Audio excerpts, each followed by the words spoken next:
ঈসা রুহুল্লাহর কাছে একদিন এক বেঈমান এসে বলল, গো নবী, আমি আপনার সফর সঙ্গী হতে চাই। সফর সঙ্গী হতে চাও? কয় সফর সঙ্গী হইতে চাই, চলো সফর করতে চলো। খেয়াল করবেন, সফরে যখন রওনা দিয়ে দিলেন, ও বন্ধু, ওই সফর সঙ্গীর কাছে দুইটা রুটি নিয়ে রওনা দিলেন। কয়টা রুটি? খেয়াল করবেন, দুইটা রুটি নিলেন। আল্লাহর নবী ঈসা রুহুল্লাহ নিলেন একটা রুটি। সফর করতে করতে করতে করতে বন্ধু ধীরে ধীরে ধীরে ধীরে কিছু দূর যাওয়ার পরে তারা আবার একটা জায়গায় বসলেন, একটু ক্লান্ত মনোভাব নিয়ে। একটা জায়গায় বসার পরে আবার তারা নাস্তা খাবে। ঈসা রুহুল্লাহর কাছে আছে বন্ধু একটা রুটি। কয়টা? এই ঘটনাটা আমি অনেক বড় করে সুন্দর করে আলোচনা অনলাইনে করা আছে। আজকে শুধু আমি আপনাদেরকে এলোমেলো ভাবে আজকে শুধু আপনাদেরকে কয়েকটা পয়েন্ট আমি আপনাদের সামনে তুলে ধরবো। আপনারা শুধু বোঝার জন্য একটা ঘটনা আমি তুলে ধরতেছি। আল্লাহর নবী ঈসা রুহুল্লাহর জামানা থেকে বন্ধু, তখন ঈসা রুহুল্লাহ একটা রুটি খেয়ে ফেললেন। খাওয়ার পর ওনার সঙ্গী দুইটা রুটি আছে, তিনি একটা রুটি খাইলেন। একটা রুটি খাওয়ার পরে এবার ও বন্ধু, ঈসা রুহুল্লাহর সঙ্গীর কাছে আর একটা রুটি আছে। ঈসা নবীটাও খেয়ে ফেললো, ওই লোকের একটাও খেয়ে ফেললো, কিন্তু ওই লোকের কাছে তো আরো একটা আছে। কি আছে? আরো একটা আছে। এবার কি করতেছেন? তিনি রুটিটা বের করে না। কেন বের করে না? ভাগ দেওয়া লাগবে। কি দেওয়া লাগবে? ভাগ দেওয়া লাগবে, কিন্তু সে তো ভাগ দিতে রাজি না। নাউজুবিল্লাহ কন্যা, ভাগ দিতে রাজি না। আবার চিন্তা করে, যদি খাই নবীর সামনে, নবীকে না দিয়ে খেতে পারবো না। এই রুটিটা বন্ধ লুকায়া রাখছে। কি রাখছে? রুটিটা বন্ধ লুকিয়ে রাখছে। লুকিয়ে রাখার পরে এবার বন্ধু তিনি সামনের দিকে অগ্রসর হলেন। অনেকগুলো ঘটনা। একজন কুষ্ঠরোগী দেখতে পেলেন। পরে ওই কুষ্ঠরোগীকে আল্লাহর নবী ঈসা রুহুল্লাহর হাতে একটা আশা ছিল, মানে লাঠি ছিল। লাঠি দিয়ে কি দিয়ে দিলেন? মেসেজ দিয়ে দিলেন। মেসেজ দিয়ে দেওয়ার পরে ওই কুষ্ঠরোগীর কুষ্ঠরোগটা ভালো হয়ে গেছে। জোরে জোরে বলুন সুবহানাল্লাহ। ওয়াজটা বোঝেন। আল্লাহর নবী ঈসা রুহুল্লাহ যখন তিনি ওনার লাঠি দিয়ে ওই যে কুষ্ঠরোগীকে মেসেজ করে দিল, বন্ধু তার কুষ্ঠরোগটা ভালো হয়ে গেল। এই দৃশ্য দেখার পরে এবার ঈসা রুহুল্লাহ তার সঙ্গীকে ডাক দিয়ে বলে, সঙ্গী রে, তুমি তো দেখেছো আল্লাহ রাব্বুল আলামিন ওই কুষ্ঠরোগীর কুষ্ঠরোগটাকে ভালো করে দিয়েছে। তোমার কাছে যে একটা রুটি আছে, সেই রুটিটা কোথায়? তার মানে আল্লাহর নবী তারে বুঝাইতে চায়, আল্লাহর নবী আড়ালে যে সে লুকায় রাখছে। কি করেছে? লুকায় রাখছে। নবীরাই খবর জানে কি জানে না? আরো যারা বলেন, জানার পাওয়ার আছে না নাই? আল্লাহ সেই শক্তি দিছে কি দিছে না? আপনি আমি যেটা দেখি না, যেটা জানি না, যেটা বুঝি না, এটা আল্লাহর ওলিরা বুঝে।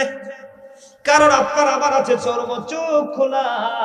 আল্লাহর প্রদত্ত নূরের জ্যোতিতে যারা বিরাজ করে, তাদের আছে অন্তরের চোখ দুইটা খোলা। আপনি আমি যেটা দেখি না, তারা সেটা দেখে। ঠিক কেন বলেন? আল্লাহর নবীরা তো অনেক উপরে খেয়াল করেন।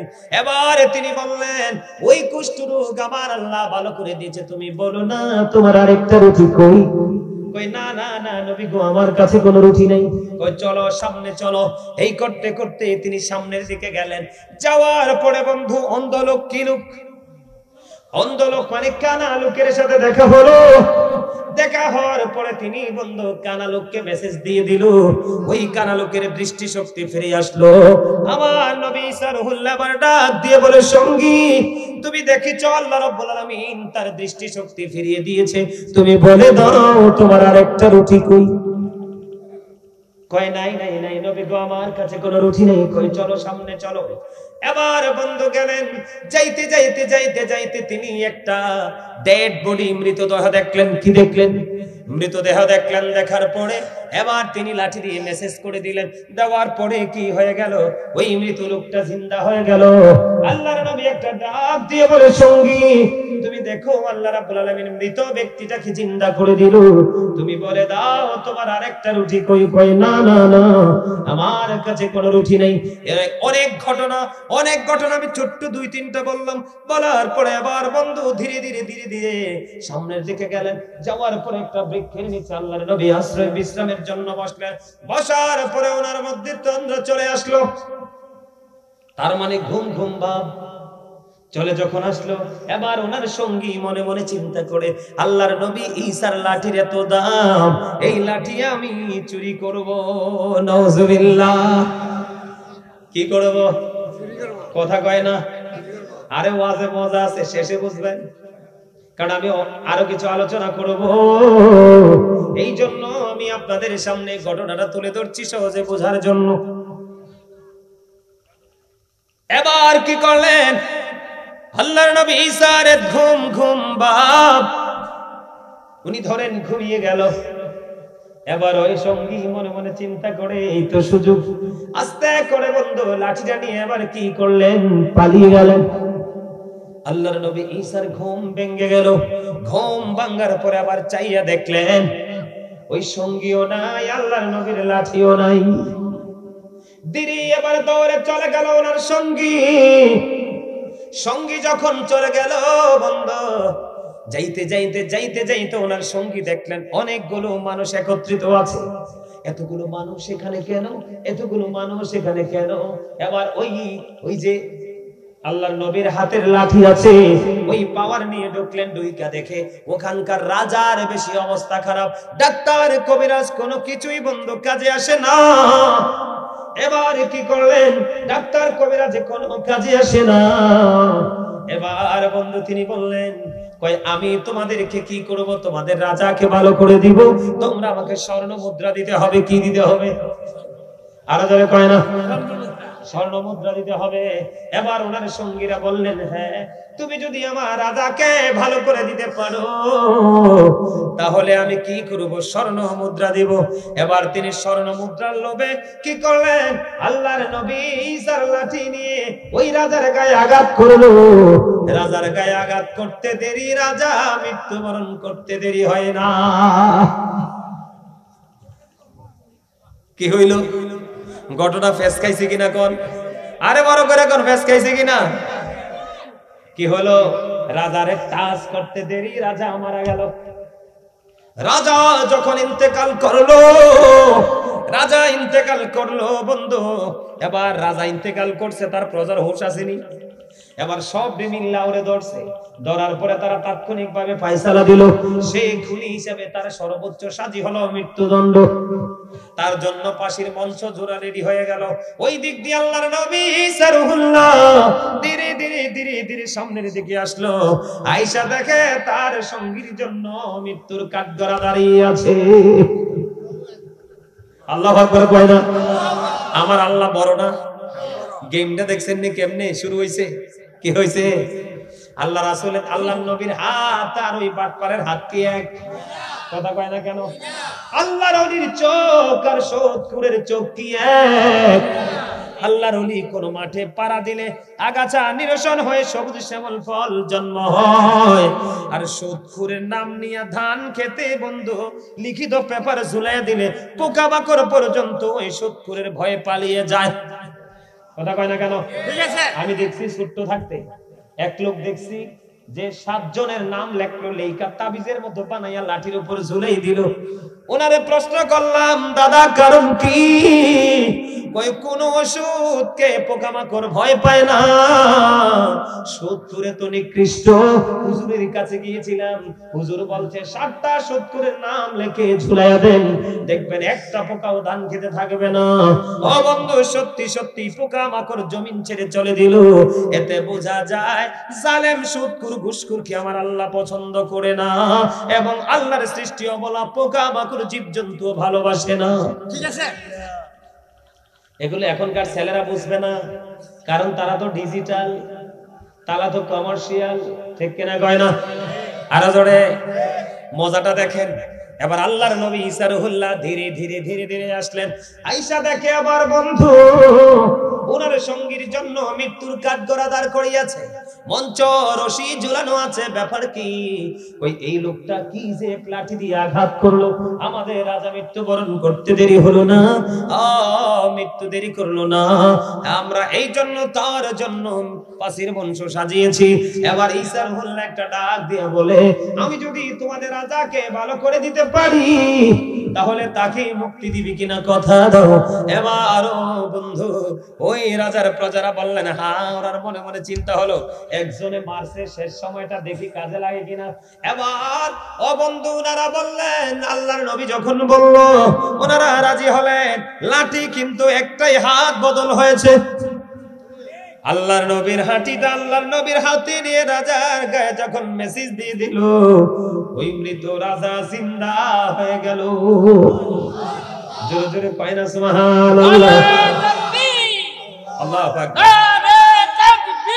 আল্লাহু আকবার। দিন ইসলাম, দিন ইসলাম জিন্দাবাদ, জিন্দাবাদ। নারে রিসালাত, নারে রিসালাত কই গেল? জিন্দাবাদ, জিন্দাবাদ। নারে রিসালাত, ইয়া রাসূলুল্লাহ, নারে রিসালাত, ইয়া রাসূলুল্লাহ। হযরত মাওলানা গাজী সুলাইমান আল কাদরি সাহেব জিন্দাবাদ, জিন্দাবাদ। আল্লাহ যেখানে রাসূল, নারে তাকবীর যেখানে, নারে রিসালাত, ফরজ যেখানে, সুন্নাত লা ইয়াদিক্তাকান ও শিখেন নামিয়া লা ইলাহা ইল্লাল্লাহ মুহাম্মাদুর রাসূলুল্লাহ। তো নারে রিসালাত, রিসালাত আইছে বলেই তো তাকবীর পেয়েছেন। ওমা কথা কো বুঝে না? আরে নবী আইছে বলে তো আপনি সব পাইছে। তার মানে নারে তাকবীরের ধ্বনিটাও আমরা শিখছি রিসালাতের মাধ্যমে। কথা বলে না কেন? রিসালাত বাদ দেওয়া যাবে না। বাদ দিলে কি হবে? বেয়াদবি হবে না? ওমা কথা কয় না, হবে না? আল্লাহ কয় আমি আল্লাহ, আমি প্রভুর প্রভুত্ব প্রকাশ করেছি আমি আমার হাবিবের মাধ্যমে। তো এটাই তো রিসালাত। আপনি এটা বাদ দিবেন কিন্তু অস্বীকার করার সুযোগ আছে? এগুলো বুঝতে হবে। কবির গান দিয়ে যাক, সেদিকে চাই না, মনে করাই দিছি মুরব্বীরে। বেশি কিছু কইতে পারবো না তো, আমার আব্বার সাথে চলাফেরা আছে। হ্যাঁ হ্যাঁ হ্যাঁ, এর লাগি এটা বাদ দিছি। সরল মানে যে তো বাদ দেয়, ঠিক না? আরো যারা বলেন আরে বাপরে বাপরে বাপ, অনেক মানুষ আছে এখনো হাসি দেন নাই, মিয়া হার্ট অ্যাটাক করে মরবেন। ওমা এরপরে তো হাসে না। আল্লাহ রাসূল মানুষকে সুস্থ, দেহটাকে সুস্থ রাখার জন্য যে অপশন গুলো দিয়েছেন এর মধ্যে একটা হলো হাসি। নবীজি বলেছেন তোমরা মাঝে মাঝে হাসো, হাসলে তোমাদের হার্ট কি থাকবে? ফ্রি থাকবে। হার্ট যদি ফ্রি থাকে তোমার জীবনও ফ্রি। আর তুমি যদি গোমরামুখী হয়ে থাকো, ভার হয়ে থাকো, প্রেসার আসবে তোমার হার্টে। এই কারণে মানুষ স্ট্রোক করে মারা যায়। আগের যুগের মানুষের কিন্তু এইটা ছিলই না, শুনছেও না। আজকে কয়েক বছর এটা বাড়ছে। কারণ বাড়বো না, ভাই খাইয়া লাই বাইরে দেয় না, ভাই খায় বোনকে দেয় না। এই ঈদের দিনও আমি ঈদের আনন্দ নাই, নিজেরটি নিজে রান্ধে, নিজেরটি নিজে খায়। আর আমরা ছোট থাকতে দেখছি মারে মাই করতে, এই করে এই করতে, এই করে সেমাই খাইতে খাইতে জান জীবন শেষ। ঠিক কিনা বলে? আর কুরবানির ঈদের দিন তো রুটি আর গোস্ত, আরে খাইলি কি হয়েছে আরো খাও। আমি ছোট থাকতে দেখছি অনেকে 7 আপ পর্যন্ত কিনা দিছে, কয় খাইতে না পারলে এটার লগে দিয়ে খাও।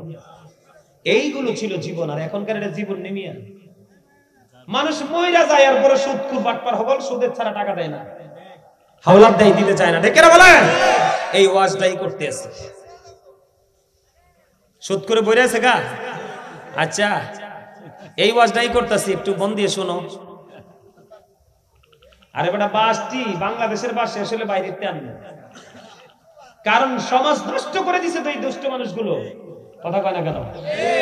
প্রত্যেকটা ইমাম সাহেবের উচিত এই সুদখোরগুলোর বাড়িতে দাওয়াত দিলে, অসুখ হইলে দোয়া করতে নাই, জানাজা যেতে নাই। এরা আমার নবীর আদর্শকে কবর দিয়ে দিয়েছে। আর এই বাটপারগুলোর অত্যাচারে সমাজের দরিদ্র মানুষগুলো অতিষ্ঠ হয়ে গেছে। কথা কয় না কেন? এরা মনে করে গরিবরা মনে হয় আল্লাহর হস্তে সাহায্য চায়, কিন্তু বলধবল বুঝে না যে তাদের অর্থের মধ্যে গরিবদের হক এটা অটো এসে যায়, এটা আল্লাহর পক্ষ থেকে বাজেট। তোমার কাছে আম ধরছিলি শব্দ তোমার না, গরিবেরও আছে। কারণ আম ফলাও গাছ লাগাইছো ঠিকই, তুমি এটা তুমি উচিলা, কিন্তু ফল তো দিছে কে? আল্লাহ। তো আল্লাহ তো খুশি, গরিবরে সাইডটা দিয়া খাও না। এখন আগে আমরা দেখছি পুকুরে মাছ ফালাইলে আপনার পুকুরে ফোনা খাইছে পাখিরা টোকাইয়ে, এখন এমন নেট দিয়া জাল দেয় পাখিনি। নাউজুবিল্লাহ গো, আরো জোরে বল কইছি। প্রত্যেকটা সেক্টর নষ্ট করে ফেলছে। আমি ছোট্ট থাকতে আমার মামার বাড়ি গেলে নিজের মামার পুকুর তো মাছ ধরতাম, আরেকটার মামার পুকুর তো মাছ ধরতাম। বলতো না তো কিছু, বলতো এটা ভাগিনা, ধরতে থাকো, কতলা খাইবো ভাগিনা। আর এখন আপনার বাগিনারে মারবো, বাগিনার বাপেরও মারবো। কথা কম না কেন? এখন কি সেই ফ্রি মানসিকতা আমাদের মধ্যে আছে? এই শিখে নেন ঈসা নবীর জীবনী থেকে। আমি আরো আগে, বহুত আগে ওয়াজটা করছিলাম।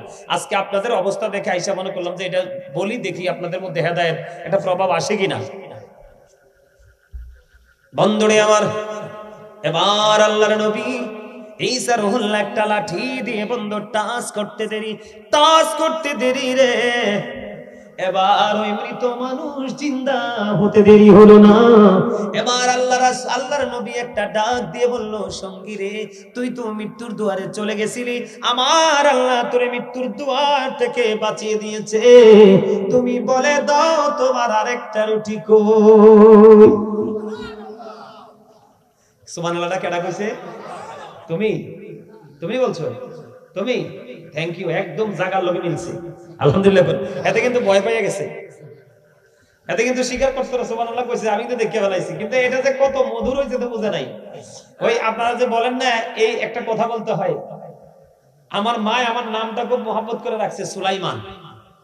বন্ধুরে আমার, হযরতে দাউদ আলাইহিস সালামের সন্তান ছিল একজন নবী, হযরতে সুলাইমান আলাইহিস সালাম, তিনি এমন একজন নবী ছিলেন, আমার আল্লাহ ওনাকে এমন একটা কুদরতি গাড়ি দিয়েছিল, যেটার কোনো ড্রাইভার লাগতো না, যেটার কোনো তেল লাগতো না, যেটার কোনো মোবিল লাগতো না, যেটা বন্ধু কোনো ব্রেক লাগতো না, স্টারিং কোনো কিছুই লাগতো না, শুধু অনুমতি দিতে দেরি রে বন্ধু, এটা চলতে দেরি করতো না।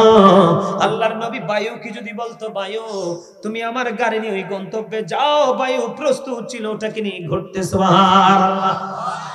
তার এই ভীতিটা দেখে বন্ধু আমার একটাই ওয়াজটা মনে পড়ে গেল। এবার একদিন আল্লাহর নবীর সিংহাসন দেখলেন, ও বন্ধু বাতাস নিয়ে ঘুরে বেড়াচ্ছে, কোনো তেল লাগলো না, কোনো মোবিল লাগলো না, কোনো ড্রাইভার লাগলো না, কি আশ্চর্য নিয়ামতের এক গাড়ি, কি সিংহাসন।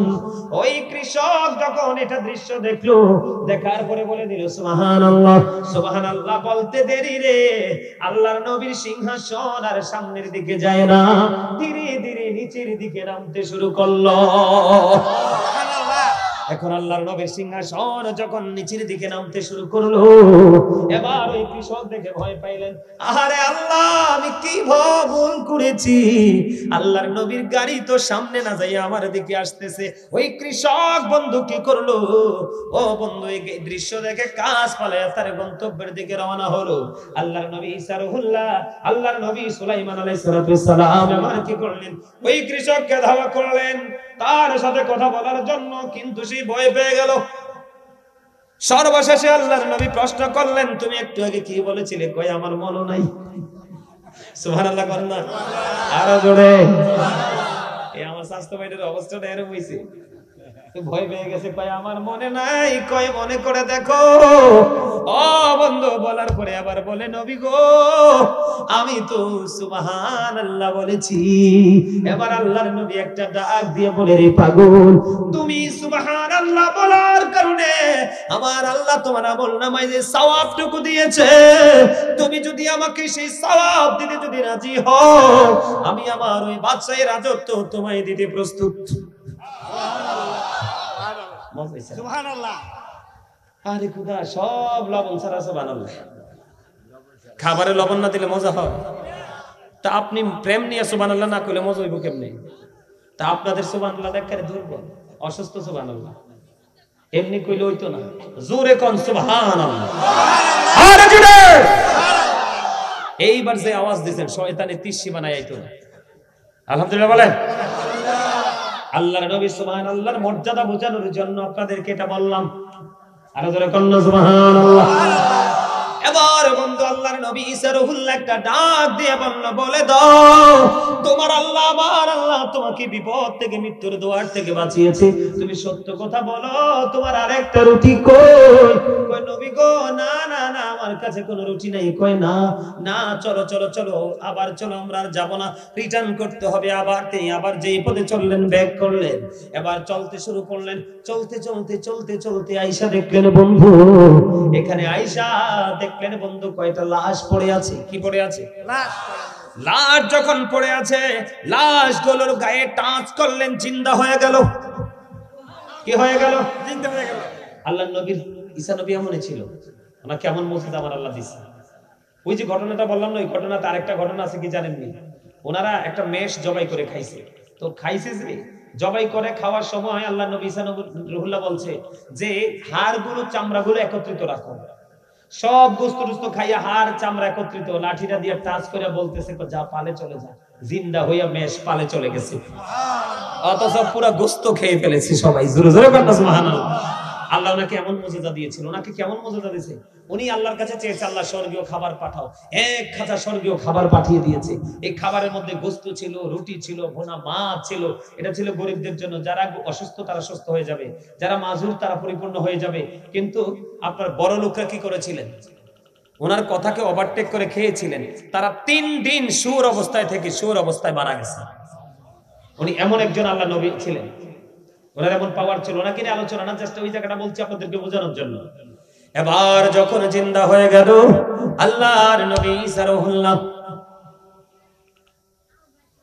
এবার বন্ধু তিনি কি করলেন? এই যখন তাদেরকে লাশ দেখলেন জিন্দা হলো, এবার তাদেরকে বললেন তোমরা মৃত্যুবরণ করেছো কেন নবী গো? কেমন করে বলবো গো নবী? কয় বলো কেন মৃত্যুবরণ করেছো? নবী মৃত্যুবরণ করার কারণ হলো আমরা 3 জন মিলে চিন্তা করলাম, আমরা 3 জন মিলে তাকে নাস্তা খাওয়ার জন্য, নাস্তা আনার জন্য পাঠাইলাম। আমরা মনে মনে চিন্তা করলাম সে যদি নাস্তা নিয়ে আসে, নাস্তা নিয়ে আসার পরে আমরা তাকে মেরে ফেলবো। কি করব? মেরে ফেলবো। কারণ 4টা স্বর্ণের ইট ভাগ করতে হবে টুকরো করে। আমরা ভাগ করতে চাই না, এক একজনে এক একটা নিতে চাই। এখানে লোক কাজ করতেছে কিনা বুঝেন, ওয়াজ করতেছি কি তা বুঝাইতে চাই। এবার কি করলেন? 3 জনে মিলে একটারে পাঠাইলেন নাস্তা আনার জন্য। আর যে একটা গেলেন নাস্তা আনার জন্য, ওইটা মনে মনে চিন্তা করলো কই 3টার একটারও বাঁচাইয়া রাখবো না। আমি কি করব? খাবারের সাথে বিষ মিশাইয়া দিব। আবার ওই বাটপার কি করলেন? খাবারের সাথে বিষ বন্ধু মিশিয়ে নিয়ে আসলো। খাবার আনার পরে নাস্তাগুলো রেখে ওই একটাকে আগে মারছে। মাইরা তারা মজা কইরা নাস্তা খাইলো। খাওয়ার পরে বাড়ি ফিরবে স্বর্ণের ইট নিয়ে। এখন নাস্তা খাওয়ার পরে বিষের যন্ত্রণায় ছটফট ছটফট করে 3 জন মারা যায়। তার মানে কেউ বন্ধু কি পাইলো না? সম্পদ পাইলো না। কারণ লোভে পাপ, পাপী হলো মৃত্যু। কথা কয় না কেন? লোভে পাপ, পাপী বন্ধু মৃত্যু। এবার আল্লাহর নবী ঈসা রুহুল্লাহ যখন তাদের এই গল্প শুনলো, শোনার পরে বললেন যাও এখন ইট নিয়ে যাও। ওগো নবী, যে ইটের কারণে জীবন চলে গেছিল, এই জীবন আর হারাতে চাই না, আমরা ইট নিব না। এবার নবীজির সঙ্গীকে বললেন, সঙ্গী রে, এই মরা মানুষ 4 জন জিন্দা করে দিল আমার আল্লাহ, তুমি বলে দাও তোমার আরেকটা রুটি কই? কই নবী গো, নাই নাই নাই, আমার কোন রুটি নাই। কয় নাই, কয় না। আচ্ছা ঠিক আছে। এবার আল্লাহর নবী ঈসা রুহুল্লাহ ডাক দিয়ে বলল, তোমরা শোনো, হৃদয় খুলে শোনো, চার চারে পাড়ার আমার ভাই, আমার বাবারা, আমার মা বোনদেরকে বলি কি বুঝাইতে চাই খেয়াল করো। ভাইরা আমার, বাবার আমার, তোমরা খেয়াল করো আমি কি বুঝাইতে চাই। স্বর্ণের ইট কয়টা? 3টা। এবার আল্লাহর নবী এখান থেকে বিদায় হয়ে যাবে, তাকে আর পাশে রাখবে না, ওনার চিন্তা। এবার তিনি বললেন স্বর্ণের ইটগুলো আমরা নিয়ে যাব। কি করব? স্বর্ণের ইটগুলো আমরা নিয়ে যাব, কিন্তু আমরা সঙ্গী হলাম 2 জন, ইট তো হইল 3টা, ইটটিকে ভাগ করব কেমনি? এবার আল্লাহর নবী একটা ডাক দিয়ে বললেন, আমি একটা ফয়সালা দিব। কই কি গো নবী? কয় যার কাছে একটা রুটি ছিল সে পাবে একটা স্বর্ণের ইট, আর যার কাছে 2টা রুটি সে পাবে 2টা স্বর্ণের ইট। এবার ওই জালেম, ওই অত্যাচারী, ওই মিথ্যাবাদী, ওই কাফের এবার একটা ডাক দিয়ে বলল, নবী গো, আপনার মনে আসেনি ওই ফার্স্ট টাইমে আমরা নাস্তা করেছিলাম, আপনি খাইছিলেন একটা রুটি, আমি খাইছিলাম আর একটা রুটি। নবী চাইয়া দেখেন আমার কাছে এখনো আর একটা রুটি আছে। জোরে জোরে কন্যা নাউজুবিল্লাহ, আর জোরে কন্যা নাউজুবিল্লাহ। এতগুলো দৃশ্য তার সামনে তুলে ধরলো, বারবার বলছে নাই নাই নাই, কিছু নাই, কিছু নাই, রুটি নাই। এবার নবী বললেন, যার কাছে 2টা রুটি সে পাবে 2টা স্বর্ণের ইট, আর যার কাছে একটা সে পাবে একটা। এই কথা বলার পরে রুটি বের করে দিল। এবার আমার নবী বললেন, তুই সবচেয়ে বড় জালিম, তুই সবচেয়ে বড় অত্যাচারী, তুই নিজের উপর নিজে জুলুম করেছিস। আল্লাহর নবীর সঙ্গী হওয়ার পরেও তার চরিত্র বদলাতে পারিসনি। আমার এই স্বর্ণের ইট লাগবে না, তুই সেই ইট নিয়ে যা, তবে ধ্বংস তোর খুব নিকটে। এই কথা বলে আল্লাহর নবী রওনা দিলেন। এবার ওই জালেম খুশি হয়ে বন্ধু তিনটা স্বর্ণের ইটকে জড়িয়ে ধরলেন, নিয়ে যাবে। জড়িয়ে ধরতে দেরি মাটিটা দুইটা ভাগ হয়ে গেল। ওই স্বর্ণের ইটগুলো সহ ওই জালেমকে মাটি গ্রাস করে ফেললো।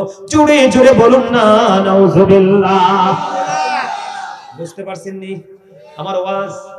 দেখবেন আপনি যখন বলবেন আপনার কাছে ভাই আমার কয়টা টাকা হালাত বাইরে হারামও নেই, কিন্তু আপনি যখন বলবেন কয়টা টাকা সুদ দেব, কইব কয় লাখ লাগবো। কথা কয় না কেন? এদের মধ্যে লোভ ঢুকছেনি। কিছু মুরব্বী আছে চা দোকান, চাটা ফুলা দুইটা বিদেশ থাকে, সুদের ব্যবসা করে। চা দোকানদারের সাথে লেয়াজু কে কয় আমি তোরে বাড়াইয়া সারাইয়া চাটা খাওয়াবো, এটা করবো। কার বিপদ আছে এলাকায় খবর নিবি, বলবি টাকা সিস্টেম দিয়ে সই দিয়ে নিব। আছে না নাই? এটা লোভে পড়ছে কি না? সবচেয়ে বড় জঘন্য, সবচেয়ে বড় কথা হলো এই দুনিয়ার মানুষ অর্থের জন্য যেমন পাগল, তার 10 ভাগের 1 ভাগ যদি আমার আল্লাহর জন্য পাগল হতো, মনটারে বুঝাইতাম। কথা কয় না কেন? এখনকার মানুষ জুলুম করে বন্ধু টাকা উপার্জন করে। এই জন্য আমি আপনাদেরকে বলি, এই যে যারা আজকে মাহফিল বাদ দিয়ে আপনারা বাইরে ঘুরছেন, রাস্তাঘাটে ঘোরাফেরা করছেন, এই বসা দিয়ে আপনাদের কোনো লাভ হবে না বন্ধু। আপনি দুনিয়ার লোভে পড়েছেন, ওই স্বর্ণের ইটলার মতো, ঈসা নবীর সঙ্গীর মতো আপনি ধ্বংস হবেন। আমার আল্লাহ সূরা আলে ইমরানের 185 নম্বর আয়াতের শেষ অংশে বলেছেন, ওয়ামাল হায়াতুদ দুনিয়া ইল্লা মাতাউল গুরুর। এই দুনিয়ার জীবন, এই পৃথিবীর জীবন, এই দুনিয়ার হায়াত একটা ধোঁকা। বলছে কে? আরো জোরে কোন? ওই দেশে সর্বশেষে সত্য কথা বলে তিনটা স্বর্ণের ইট জড়াইয়া ধরলো, কিন্তু যাইতে পারলো না। ঠিক তেমনি ভাবে আপনারা পৃথিবীর লোভে পড়ে সন্তানের জন্য টাকা পয়সা বাড়ি গাড়ি দন দৌলতের পাহাড় করে নিচ্ছেন। আমি আপনাদেরকে বলে দিই, হাফেজ সাহেব আমার পাশে আছে, আমার আল্লাহ কোরআন শরীফের 19 পারা সূরা শুআরার 88 নম্বর আয়াতে বলে দিয়েছেন, ইয়াউমা লা ইয়ানফাউ মালু ওয়ালা বানুন। আপনার ধন সম্পদ সন্তান সন্ততি কাল হাসরের দিন কোনো কাজে লাগবে না। ইটলার মতো ওইসিনি দশা। কথা কয় না কেন? যেরকম না ওই যে উলুটি লুকাইয়া নবীর সাথে ধোঁকা দিছিনি, সর্বশেষ ধোঁকায় নিজেই পড়েছে। এই চরচারি পাড়ার গ্রামের মানুষগুলোকে বলবো, আলেমরা যেখানে আসে হয় ভালো নয় মন্দ, হয়তো খারাপ দিক নয়তো ভালো দিক, তুমি কোনো না কোনো বিষয় একটি হতে পারবা। কথা কয় না কেন? আমি আপনাদেরকে আজকে বলে যাই, ও বন্ধু, জুলুম করা এত বড় জঘন্য খারাপ। জিব্রাইলকে আমার আল্লাহ বললেন, আল্লাহ যাও জিব্রাইল অমুক অমুক শহর ধ্বংস করে দাও, অমুক অমুক শহর তুমি ধ্বংস করে দাও। এই কথা বলার পরে বন্ধু জিব্রাইল গেলেন। হাদিস শরীফের মধ্যে আসছে, জিব্রাইল যাওয়ার পরে দেখলেন ওখানে এমন একজন আল্লাহ বলা লোক আছে, বুজুর্গ লোক আছে। এবার আল্লাহকে বললেন, আল্লাহ তোমার একজন বুজুর্গ লোক আছে, জীবনে একটা মুহূর্তের জন্য তোমার গোলামি ছাড়ে নাই, আমি কি তাকে সহ ধ্বংস করে দিব? আমার আল্লাহ বললেন, হ্যাঁ তুমি তাকে সহ ধ্বংস করে দাও। তার কারণ হলো তার সামনে অনেক অন্যায় অপরাধ জুলুম হয়েছে, সে কোনোদিন প্রতিবাদ করে নাই। যিনি জুলুম করে এবং যিনি জুলুম সহ্য করে, দুইজনই সমান অপরাধী। ঠিক বুঝেন নাই? আমাদের মধ্যে রহমত আসেনি নাই? কই আছে? খাইতে পারেন, মজা পান। আরে খাইয়া মজা পাননি, তৃপ্তি আসেনি, গাছে মন মতো ফল ধরেনি, পেয়ারা কি গাছে পাকেনি, পাকলেও কি ভালো থাকেনি? রহমত রয়েছে আছে কই? যেইটুকু আছে আছে, কিন্তু যেই পরিমাণে থাকার কথা সেটা নাই। এটার জন্য দায়ী কে? আমরা নিজেরা। কারা? আমরা নিজেরা। তার প্রমাণ আছে কোরআনে। দাউদ আলাইহিস সালামের জামানায়, কোন কথা বলেন না, দাউদ আলাইহিস সালামের জামানায় একটা জিনজির ছিল, কুদরতি জিনজির আল্লাহর পক্ষ থেকে। জানেন নি? এটা আলেমরা জানে। তো জিনজির যে ছিল, এটার পাওয়ার ছিল কি জানেননি? ধরেন আমাদের সমাজের মধ্যে কিছু দুষ্ট লোক থাকে না, তার কারণে কোনো ফয়সালা দেওয়া যায় না। তো তৎকালীন সময় আল্লাহ রাব্বুল আলামিন এই জিনজির দিয়েছিলেন ওই তৎকালীন সময় মানুষকে বাঁচানোর জন্য। কেমন? যে কেউ যদি অন্যায় করে ফয়সালা কোনো মতে দিতে পারতেছে না। সেই জিনজিরের চরিত্র ছিল যে কেউ যদি ভালো কাজ করত, সত্যবাদী হতো, সে হাত বাড়াইলে জিনজির ধরা দিত। সুবহানাল্লাহ বলেন না। আর যদি সে মিথ্যাবাদী হতো তাহলে হাজার চেষ্টা করে ডাকলেও জিনজির ধরা দিত। এটা একটা আধ্যাত্মিক পাওয়ার ছিল এবং গজব আসার পূর্ব আশঙ্কা এটা থেকে জানতে পারা যাইত। এটা এমন এক পাওয়ার ছিল। একটা সময় শোনেন, ওয়াজ আমাদের অবস্থাটা বর্তমানে এমন হয়েছে, তো একটা সময় একজন লোক আমাদের দেশে অনেকে একজন আরেকজনের কাছে আমানত রাখে না, কথা বলে, রাখে কি রাখে না? রাখে। তৎকালীন সময় একজন আরেকজনের কাছে কিছু মূল্যবান মণিমুক্তা, হীরা, এগুলোতে তিনি কি করেছিলেন? আমানত রেখেছিলেন। কথা বুঝছেন? আমি আপনাদেরকে বুঝাইতে আসছি এবং বাঁচাইতে আসছি। তো তিনি কাছে একজনের কাছে রাখছে, তো বহুদিন হয়ে গেছে। তো যিনি মালের মালিক তিনি একদিন গেল যে আমার মালগুলো আমাকে দিয়ে দাও। কি করো? আমার মালগুলো আমাকে দিয়ে দাও। এবার বন্ধু যার কাছে মাল গচ্ছিত ছিল তিনি বললেন, না না না, তোমার কোনো মাল আমার কাছে নেই, কারণ তোমার মাল আমি তোমাকে অনেক আগেই ফেরত দিয়ে দিয়েছি। অনেক লম্বা ঘটনা, মূল জায়গাটা আপনাদেরকে তুলে ধরি বন্ধুরে আমার।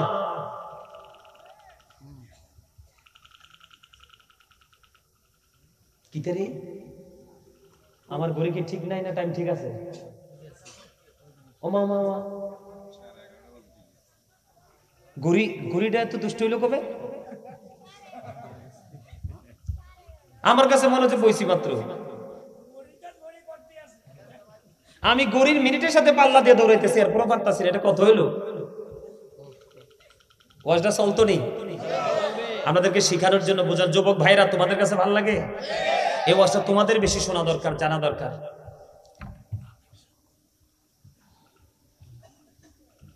এবার কি করলেন বন্ধু, যিনি মালের মালিক তিনি বলতেছে তিনি তো মাল পায় নাই।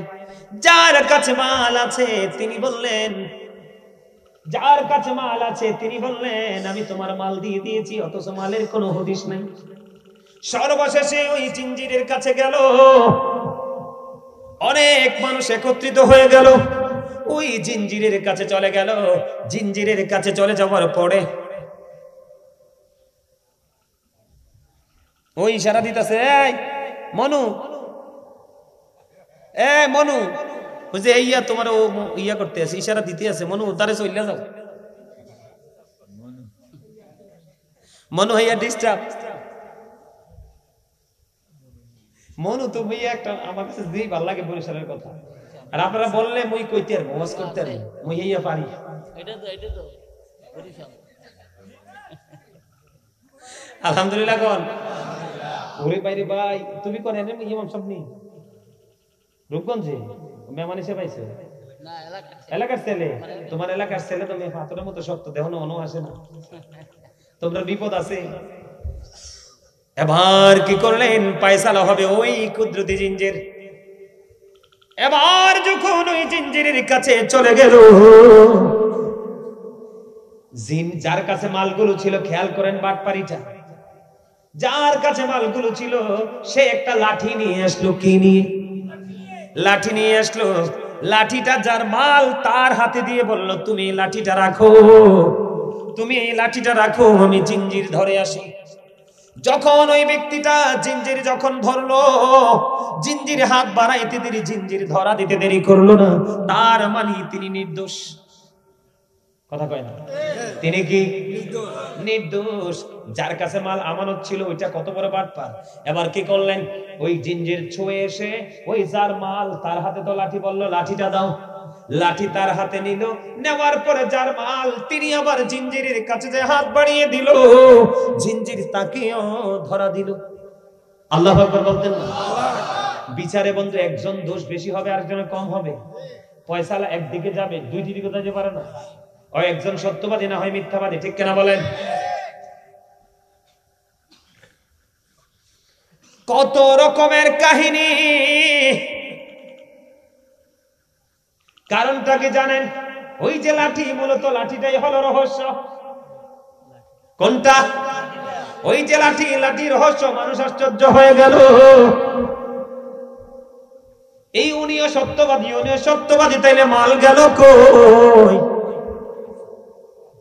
পরের দিন সকালবেলা চাইয়া দেখে আল্লাহর কুদরতি জিঞ্জির আর না, এটা গায়েব হয়ে গেছে। মানুষের মধ্যে একটা মিশ্র প্রতিক্রিয়া দেখা দিল। কি দিল? মিশ্র একটা প্রতিক্রিয়া দেখা দিল। কি রে? হে বলতেছে আমি মাল পাই নাই, ও বলতেছে আমি মাল দিয়ে দিয়েছি। দুজনেরটাই সত্য, কারণ জিঞ্জির ধরা দিয়েছে। কিন্তু পরের দিন ঘুম ভাঙার পরে চাইয়া দেখে আর জিঞ্জির নাই। মানুষের মধ্যে একটা বন্ধু বিচলিত মনোভাব তৈরি হলো। কারণ কি? কারণ কি? তারা গবেষণা করতে শুরু করলো। করতে করতে করতে করতে আবার খবর মিলল, ওই যে যার কাছে মাল ছিল, তার যে লাঠি ছিল, লাঠির মধ্যে সবগুলো মাল ঢুকাইয়া ওই যে মালের মালিকের কাছে দিছে, তুমি লাঠিটা রাখো, আমি ছুঁইয়া এসে নিয়ে যাব। তার মানে কিছু সময়ের জন্য মাল দিছে। এবার হাত ছুঁয়ে এসে বন্ধু মালিককে বলে, তোমার লাঠিটা দাও। মালিক তো জানে না এটার মধ্যে তার মাল।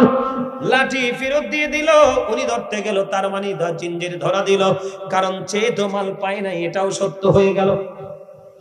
এই জন্য আমার আল্লাহ রাগ হয়ে ওই জাতিকে অভিশপ্ত করে রহমতের জিঞ্জির তুলে নিয়ে গেল। ঠিক বর্তমান সময়ের মুসলমানের অবস্থা হয়েছে এমন। আপনার আমার স্বভাবের কারণে আল্লাহ রহমত তুলে নিয়ে গেছে। আপনারা সাফাসাফির কারণে ওয়াজটা করতে পারলাম না, আর করবো না, সময় অনেক হয়ে গেছে, অনেক সময় হয়ে গেছে, প্রায় প্রায় প্রায় 2.5 ঘন্টা। সময়টা কেমনে গেল রে? গরিটারে ধরে মাইর দেওয়া দরকার, কিন্তু গরিবে মাইর দিলে তার লাভ নাই। আমরা রাত্রিও তো হেঁটে এমনি চলতেছে, ঠিক কথা কয় না কেন? তারা বারবার বিরক্ত করতেছে একটু মসজিদের জন্য কালেকশন করে দেওয়ার জন্য। আপনারা কি একটু সাহায্য করবেন? ওমা কয় না দি এই দেখছেন নি, ওই ওয়াজ বুড়া কেটে তারার ফিটাইয়া পড়তেছে। টেহা আমনের মালিক দিছে কে? ক্ষেতের মালিক বানাইছে কে? ফসল দেখে নষ্ট করে কে? ছেলে বিদেশ থেকে কামাই করে কেডাই দেয়। তা আমনের আল্লাহ এত কিছু দিয়ে রাখছে, আপনি মসজিদের জন্য মাহফিলের দিন তৌফিক অনুযায়ী একটু দিবেন, এই জি কইতে পারলেন না। আপনি কি মনে করছেন শুধু নামাজ পড়লে আপনি ইমানদার? আরে না, সূরা বাকারা, ওই হাফেজ সাহেব আছে আমার লগে। আল্লাহ কয় আল্লাযীনা ইউমিনুনা বিল গায়বি ওয়া ইউকিমুনাস সালাতা ওয়া মিম্মা রাযাকনাহুম ইউনফিকুন। আমার আল্লাহ বলতেছে সাবধানী ওরাই কারা? আল্লাহ সাবধানী কারা? যারা অদৃশ্য বিশ্বাস করে, সালাত কায়েম করে। আমার আল্লাহ বলেছেন মিম্মা রাযাকনাহুম ইউনফিকুন। আল্লাহ যে সম্পদ দিয়েছে, সম্পদ থেকে যারা আল্লাহর সন্তুষ্টির জন্য যারা দান করে। তাইলে কি আপনি শুধু বিশ্বাস করলেই হবে না, নামাজও পড়তে? আপনি শুধু নামাজ পড়লে চলবে না, দানও করতে? তবে দান যে করবেন বুঝে করতে হবে। লা তুকবালু সালাতুম মিন গায়রি তুহুর ওয়ালা সাদাকাতুম মিন গুলুল। পবিত্রতা ছাড়া ইবাদত কবুল হয় না, হালাল টাকা ছাড়া দানও কবুল হয় না। এখন মসজিদের লেগে দান করবেন নি? আমাকে কথা কয় না দি করবেন না? আমি কি কইছি আপনাদের বাড়ি বেচা দেয়? কইছি বউর কানের গহনা বিক্রি করে দেয়? এই মিয়া, কোন ওয়াজ শিখাবো আপনাদেরকে? আল্লাহ রাসূল এক অসুস্থ সাহাবীকে দেখতে গেলেন। দেখতে যাওয়ার পরে সাহাবী ডাক দিয়ে বলে, নবী গো, আমার সব সম্পত্তি বিক্রি করে দিব, আর সব সম্পত্তি আল্লাহর জন্য দিয়ে দিব। নবীজি কয় না। ইয়া রাসূলুল্লাহ, তাহলে অর্ধেক দিয়ে দিব। নবীজি কয় না। ইয়া রাসূলুল্লাহ, 1/3 দিব। নবীজি কয় না। এটা করতে পারো কেন?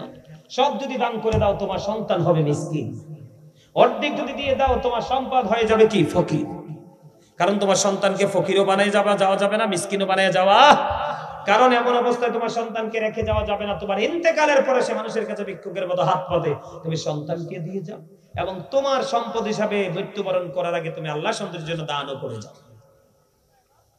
এটা হলো বুদ্ধিমানের কাজ। এই আল্লাহ রাসূল বলছে সাহাবায়ে কেরামদেরকে, তোমাদের মধ্যে এমন কি কেউ আছো যে নিজের সম্পদের চাইতে ওয়ারিসের সম্পদ বেশি পছন্দ করো? নবী গো, আমাদের মধ্যে এমন কেউ নাই কোনা।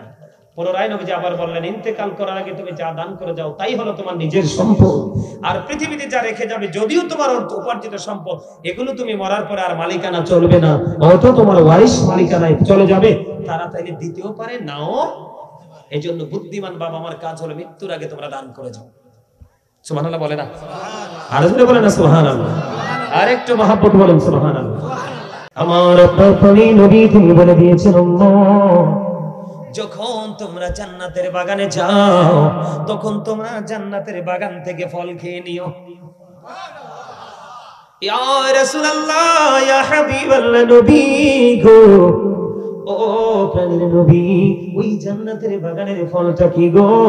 আমার নবীজি হাদিস শরীফ থেকে প্রমাণিত, কারো বানিয়ে বলার কোনো সুযোগ নাই। ওগো নবী, জান্নাতের ফল কি? আমার আপনার প্রাণের নবী বলে দিয়েছেন, সুবহানাল্লাহ, আলহামদুলিল্লাহ, লা ইলাহা ইল্লাল্লাহ, সুবহানাল্লাহ, আলহামদুলিল্লাহ, লা ইলাহা ইল্লাল্লাহ, লা ইলাহা লা ইলাহা ইল্লাল্লাহ। আরশ কুরসি লৌহ কলম সৃষ্টি জাহান ওসিলা, আরশ কুরসি লৌহ কলম সৃষ্টি জাহান ওসিলা। নিচে আল্লাহ খুশি হইয়া নাম রাখলেন হাবিবুল্লাহ, সুবহানাল্লাহ, আলহামদুলিল্লাহ, লা ইলাহা ইল্লাল্লাহ, লা ইলাহা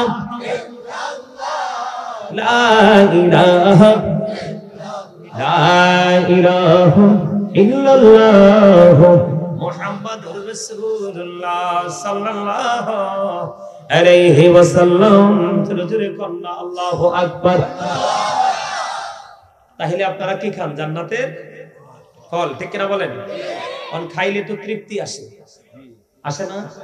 এখন আপনারা যে জিকির করছেন আমার সাথে, তৃপ্তি আসছেনি? কোথায়, দেহে না রুহে? ও মা, শব্দি সালাক, আমি তো মনে করছি বোকা।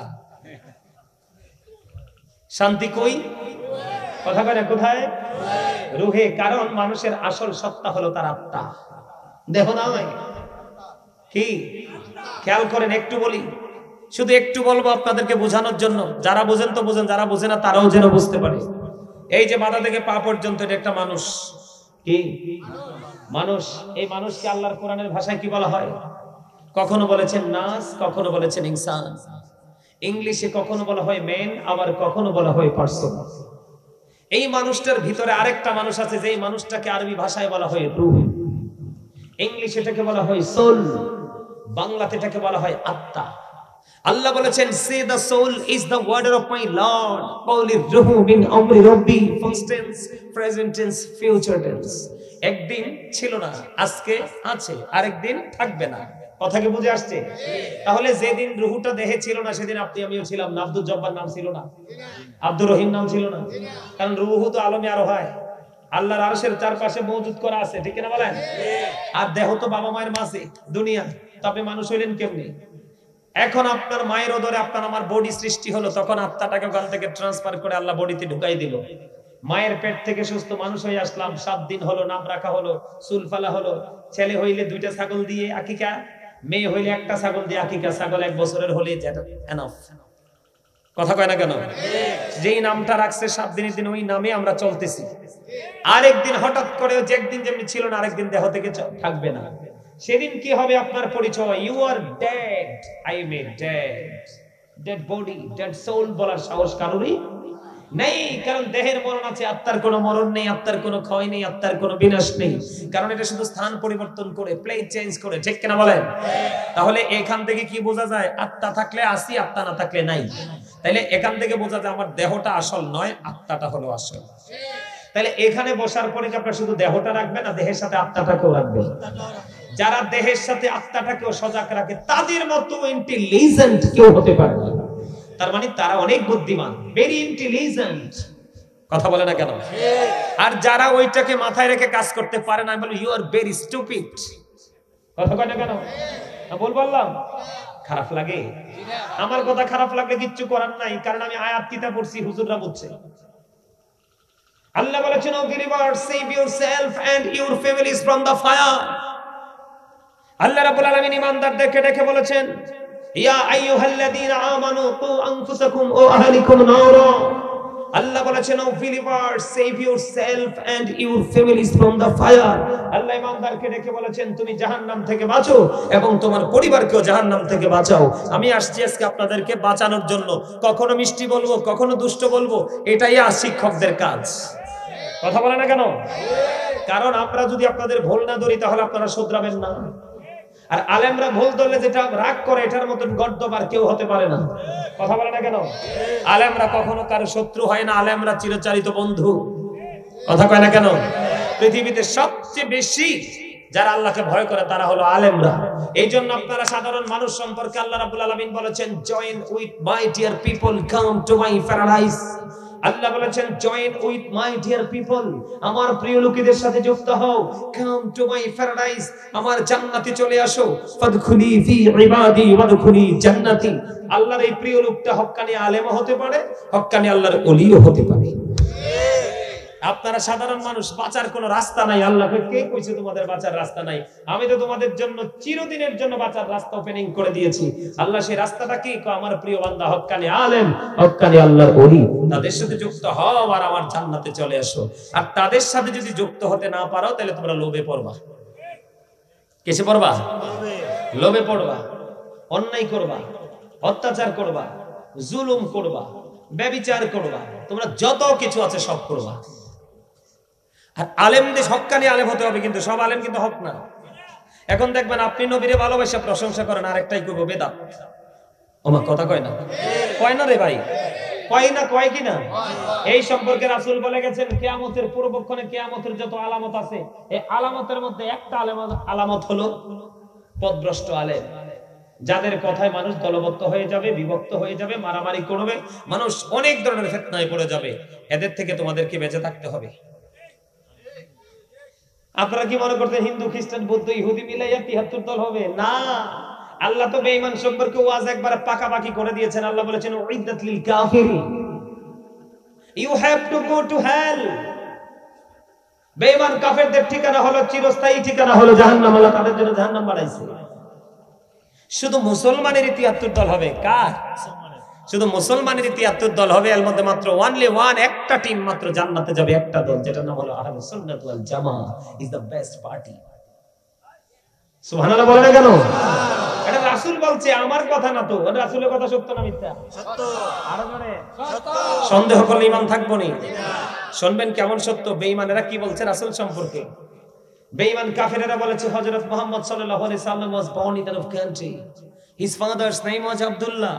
His mother's name was Amina. His father died before he was born.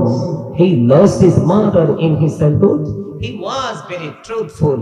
আপনারা আমার নবী ছিলেন শ্রেষ্ঠ সত্যবাদী। আওয়াজ করে কোন সুবহানাল্লাহ। এটা কার বক্তব্য? এটা ইংরেজদের বক্তব্য। কার কথা কয় না? আরে বক্তব্য কার? ইংরেজদের। শুধু এটাই বলছে। আমেরিকার গবেষক মাইকেল এইচ হার্ট তিনি 100 জন প্রভাবশালীর তালিকা করলেন। তিনি বলেছেন, the 100 A ranking of the most influential person in the history. 100 জন প্রভাবশালীর তালিকা করলেন। তিনি ইনফ্লুয়েন্সিয়াল দ্বারা শ্রেষ্ঠ প্রভাবশালী হিসাবে আপনার আমার প্রাণের নবীকে আখ্যায়িত করলেন। সুবহানাল্লাহ। তাহলে আপনি আমি দামি না কম দামি? দামি। কম দামি হইছে খাইচ্ছর দোষে। কোন দোষে? আরে আমার চরিত্র ছিল গুড ক্যারেক্টার, আর এখন আমি হয়েছি ক্যারেক্টারলেস। ঠিক কি না বলেন? কয়টা মুসলমানের চরিত্র ভালো কোন তো? আরে মুসলমান তো যেমন তো মসজিদের সভাপতি, সেক্রেটারি, এগুলোর মধ্যে টাউন আছে। কথা বলে কেন? আমাদের কুমিল্লা সিটিতে, তোমরা জানো কিনা জানি না, কয়দিন আগে, প্রায় 1-2 মাস আগে, আমাদের কুমিল্লা সিটিতে ইমাম সাহেবকে কে সুদের ওয়াজ করছে, বুঝছেন? সুদের ওয়াজ করার পরে মসজিদের সভাপতি সাহেব নামার পরে কানে কানে কয়, হুজুর আগামী জুমা থেকে কালকে আইয়েন না, কত ফরাইবো কে ব্যবস্থা হইব। কারণ হাতে সিটার এতে সুদ খায়। কথা কয় না কেন? এতে কি খায়? ইমাম সাহেবের চাকরি নোট করে দিলে, এই গর্দবের বাচ্চা গর্দব, ইমাম সাহেবের রিজিক তোর চেয়ে বেশি ফাঁকা। কথা কয় না কেন? তুই দিন কয়বার ডাকা, যারা বড় মাথায় টুপি রাখাটাও তো একটা চ্যালেঞ্জিং ব্যাপার। এখন যার মাথায় সবসময় টুপিটাও থাকে, তুমি মনে করবে আমার চাইতে ডিফিকাল্ট। কথা বলেন না কেন?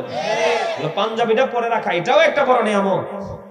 আযান দিতে মসজিদে চলে যায়, ভোর রাতে উঠে সালাতু খায়রুম মিনান নাওম কই, আর তুমি ইমাম সাহেবের খাওয়া। আরে তুই ইমাম সাহেব বিদায় করছো, তাতে ডাবল নিয়ামত দিয়ে ইমাম সাহেবকে আল্লাহ আরেক জায়গায় ঢুকাবে। কারণ আমার আল্লাহ বলেছে, অকুলু কাউলান সাদীদা, ইমাম সাহেব সত্য কথা বলেছে। জোরে বলেন ঠিক কি না?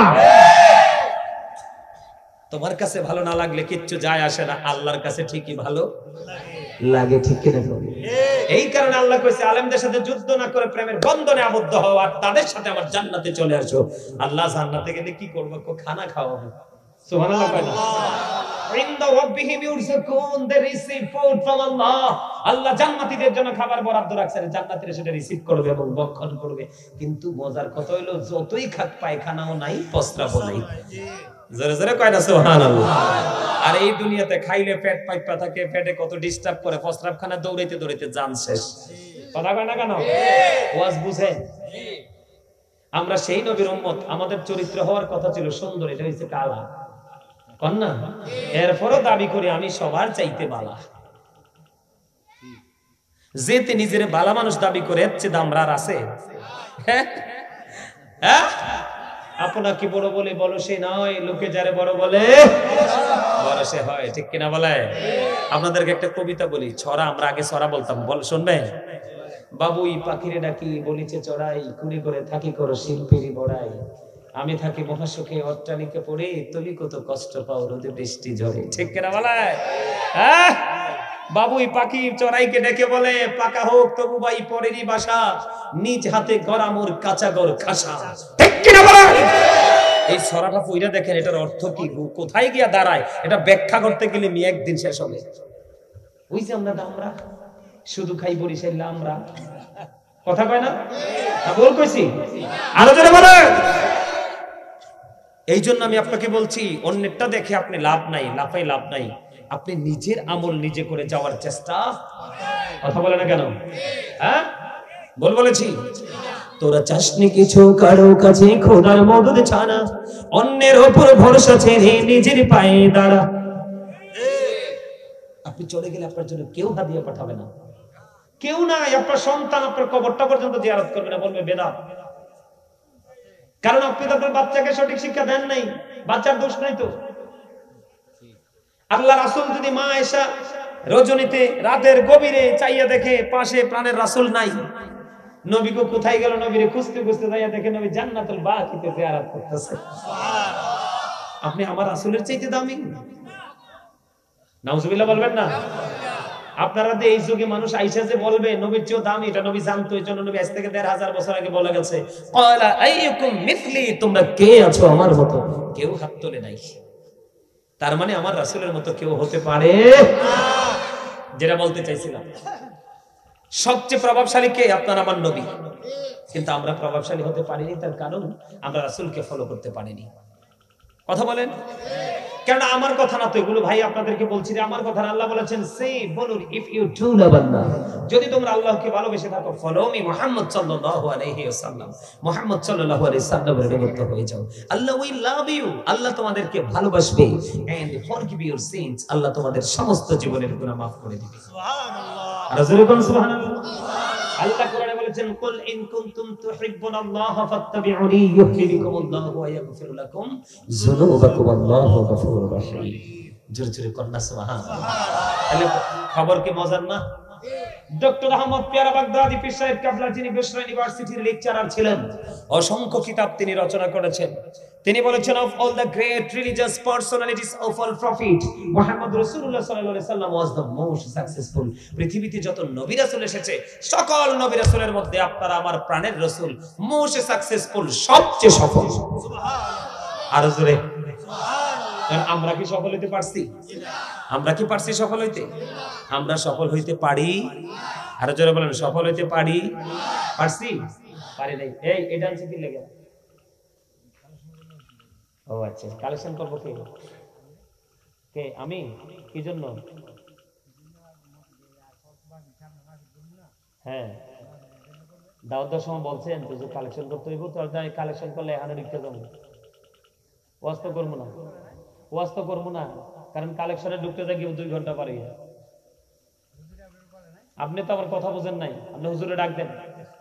আপনি আমার কথা বোঝেন নাই, বোকা মানুষের মতো কথা বলেন কেন? আপনি বাবার বয়সী। আলোচনা যদি করতে হয় তাহলে আলোচনা করব, কালেকশন করলে শুধু কালেকশন করব। কথা বোঝেন নাই আপনি? কারণ আপনি তো আপনার চিন্তা নিয়ে আমি চলি না, আপনার চিন্তা মতো আমি কাজ করব না। মসজিদ আল্লাহর ঘরের জন্য কালেকশন করতে হলে 1000 বার করব, কিন্তু কালেকশন করতে গেলে ওয়াজ করা যাবে না, আমার সময় লাগবে। আপনি বলতে পারবেন না যে আব্দুল জলিল ভাই 50,000 টাকা দিয়ে যান না, জলিল ভাই জীবনও করতেও পারিত না।